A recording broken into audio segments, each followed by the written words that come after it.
Hello everyone, welcome to my YouTube channel E readers. My name is Nisha और आज हम लोग शुरू करने वाले हैं कॉमर्स का one of the core subject that is accounting. Accounting series की ये फर्स्ट वीडियो है जिसमें हम अकाउंटिंग का मीनिंग और उससे रिलेटेड जितने भी कंसेप्ट्स हैं वो डिस्कस करेंगे। So let's begin. अकाउंटिंग का मीनिंग समझने से पहले अकाउंटिंग की थोड़ी सी हिस्ट्री जानना बहुत ज़रूरी है कि अकाउंटिंग का कंसेप्ट ओरिजिनेशन में कैसे आया। तो अकाउंटिंग की जो हिस्ट्री है इंडिया में 23 सेंचुरीज बैक डेट्स में देखने को मिलती है। जब एक बुक लिखी गई थी, अर्थशास्त्र नेम से थी वो बुक, जो कि पर्टिकुलरली डील करती थी विद पॉलिटिक्स एंड इकोनॉमिक्स। लेकिन इस बुक की एक खास बात थी कि इसमें अकाउंटिंग और बुक्स ऑफ अकाउंट को कैसे मेंटेन करना है इसकी आर्ट बहुत अच्छे तरीके से एक्सप्लेन की गई थी। तो शुरुआत तो अकाउंटिंग की तभी से हो गई थी इंडिया में, लेकिन जो मॉडर्न अकाउंटिंग सिस्टम है जो कि डबल एंट्री पे बेस्ड है, उसकी शुरुआत 1494 में हुई थी। लुको पैसियोली, जिन्हें हम father of modern accounting system के नेम से भी जानते हैं, उन्होंने फर्स्ट टाइम ये टर्म इटली के वेनिस शहर में दी थी। तो जो इतिहास है अकाउंटिंग का वो काफ़ी पुराना है। Now what is the meaning of accounting? Accounting actual में है क्या? अगर हम नॉर्मल टर्म्स की बात करें तो अकाउंटिंग हम डे टू डे लाइफ में भी परफॉर्म करते हैं। जैसे एक दिन में जितनी भी ट्रांजेक्शन्स होती हैं, अगर हम उन्हें किसी डायरी में या किसी भी इलेक्ट्रॉनिक मीडियम के थ्रू अगर रिकॉर्ड करके रख लें तो ये अकाउंटिंग का कंसेप्ट बन जाएगा। लेकिन अगर हम बात करें बिजनेस फील्ड की, तो बिजनेस की लाइन में अकाउंटिंग का मतलब क्या है कि बिजनेस का जितना भी डाटा है एक पर्टिकुलर टाइम पीरियड से रिलेटेड, उसे सिस्टमैटिकली रिकॉर्ड किया जाता है। तो अकाउंटिंग क्या है? It is an art of recording, या फिर आप बोल सकते हो कि it is a process of making records. अब ये प्रोसेस है क्या? अकाउंटिंग में सबसे पहले जो बिजनेस की जितने भी ट्रांजेक्शन हैं उन्हें आइडेंटिफाई किया जाता है। ट्रांजेक्शन को आइडेंटिफाई करने के बाद, यानी कि पहले हम देखेंगे कि कौन कौन सी ट्रांजेक्शन एक टाइम पीरियड के अंदर हुई हैं। उनको आइडेंटिफाई करने के बाद प्रॉपर वे से क्लासीफाई किया जाएगा।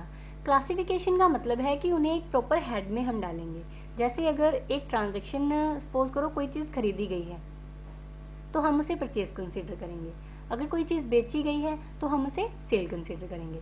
ऐसे क्लासिफिकेशन करने के बाद इन ट्रांजेक्शन्स को मॉनेटरी टर्म में रिकॉर्ड किया जाएगा। अब ये एक बात यहाँ पे ध्यान रखने वाली है कि अकाउंटिंग में हम सिर्फ उन्हीं ट्रांजेक्शन को रिकॉर्ड करेंगे जिनकी कोई मॉनेटरी वैल्यू होगी। नॉन मॉनेटरी वाली जितनी भी ट्रांजेक्शन्स हैं उन्हें इग्नोर किया जाएगा। और यही सबसे बड़ा अकाउंटिंग का एक डिफरेंस लिमिटेशन माना जाता है। अब ट्रांजेक्शन को मॉनेटरी फॉर्म में रिकॉर्ड करने के बाद उनसे एक समरी तैयार की जाएगी, यानी कि ट्रांजेक्शन्स को समराइज किया जाएगा। समराइजेशन का मतलब है कि उनसे रिपोर्ट्स बनाई जाएंगी अलग अलग तरह की। इन्हीं रिपोर्ट्स को फर्दर हम एनालाइज करते हैं और उनसे कुछ इंटरप्रिटेशंस करने के बाद उनको कम्युनिकेट कर दिया जाता है कंसर्न पार्टीज़ को। अब कंसर्न पार्टीज़ कौन होंगी? जिनका भी बिजनेस में किसी तरह का कोई इंटरेस्ट होगा, जैसे कि ओनर्स, गवर्नमेंट, मैनेजमेंट या क्रेडिटर्स जिन्होंने क्रेडिट दिया हुआ है बिजनेस में। तो ये सब बिजनेस की जितनी भी फाइनेंशियल इन्फॉर्मेशन है उसमें इंटरेस्टेड होंगे, तो अकाउंटिंग के थ्रू ही उन्हें इन्फॉर्मेशन प्रोवाइड होगी। आई hope the meaning is clear. एक बार सम अप करके देखते हैं कि अकाउंटिंग क्या है। अकाउंटिंग बेसिकली एक रिकॉर्ड मेकिंग प्रोसेस है जिसमें बिजनेस से रिलेटेड जितना भी डाटा होता है उसे सिस्टमैटिकली रिकॉर्ड किया जाता है। डेफिनेशन। अब डिफरेंट स्कॉलर्स ने, इंस्टीट्यूट्स ने अकाउंटिंग की टर्म को अपनी अपनी लैंग्वेज में डिफाइन किया है। हम यहाँ पे AICPA की डेफिनेशन रीड करेंगे। AICPA is American institute of certified public accountants. इन्होंने अकाउंटिंग को कैसे डिस्क्राइब किया है? Accounting is the art of recording, classifying, summarising in a significant manner in terms of money transactions and events.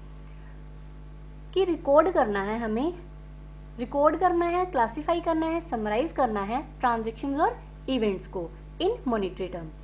ऐसी transaction जो कि at least कुछ nature में फाइनेंशियल वाली होनी चाहिए, यानी कि उनका नेचर फाइनेंशियल नेचर होना चाहिए। और इन जो जितने भी हम ट्रांजेक्शन्स रिकॉर्ड करेंगे उनको रिकॉर्ड करने के बाद इंटरप्रेट किया जाएगा और उसका रिजल्ट आगे कम्युनिकेट किया जाएगा। Now objective of accounting. हम अकाउंटिंग परफॉर्म कर रहे हैं, लेकिन इसका ऑब्जेक्टिव क्या है, पर्पस क्या है इन ट्रांजेक्शन को रिकॉर्ड करके रखने का। तो जो फर्स्ट पर्पस है अकाउंटिंग का, that is to ascertain the profit of business, कि बिजनेस में एक पर्टिकुलर टाइम पीरियड में हम कितना प्रॉफिट अर्न कर रहे हैं या कितना लॉस हमें हो रहा है। तो इसके अलावा बिजनेस की स्ट्रेंथ क्या है, बिजनेस की फाइनेंशियल पोजीशन क्या है, आर्थिक स्थिति बोलते हैं इसे। ये कैसे पता चलेगी कि बिजनेस के कितने एसेट्स हैं, कितनी लाइबिलिटीज हैं, इसी से हमें पता चलेगा कि बिजनेस की स्ट्रेंथ क्या है। यही हमारे बिजनेस की फाइनेंशियल पोजीशन को शो करेंगे।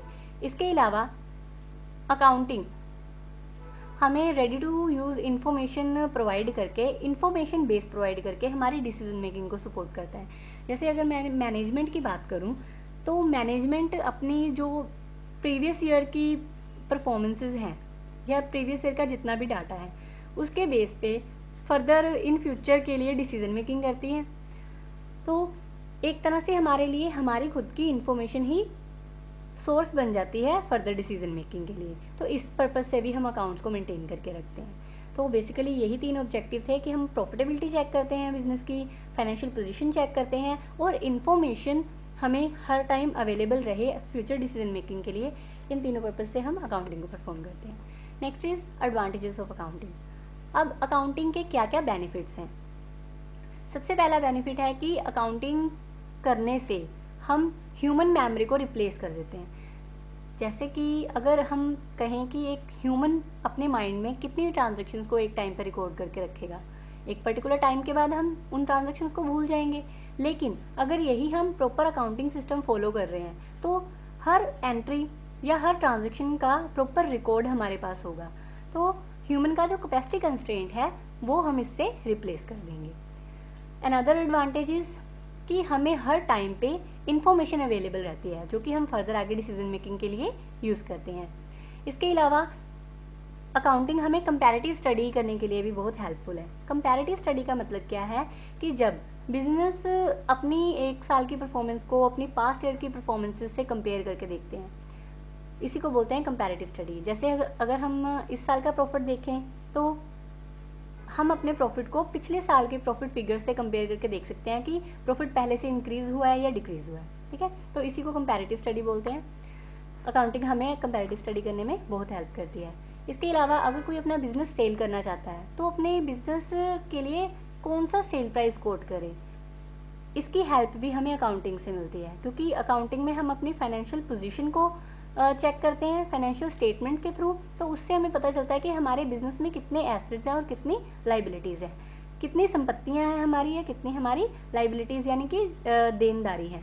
तो इसके बेस पे हम अपना जो भी सेल प्राइस कोट करना चाहते हैं वो सेट कर सकते हैं। इसके अलावा बिजनेस जो हैं वो पर्टिकुलर एक टाइम पीरियड के बाद, जैसे हर साल की इनकम पे, अपने प्रॉफिट पे टैक्स पे करते हैं। टैक्स असेस करने के लिए उनको जो प्रॉफिट फिगर चाहिए वो हमें प्रॉफिट एंड लॉस स्टेटमेंट से मिलेगी, जो कि अकाउंटिंग के अंदर हम बनाते हैं। तो टैक्स असेस करने में भी हमें बहुत हेल्प मिलती है।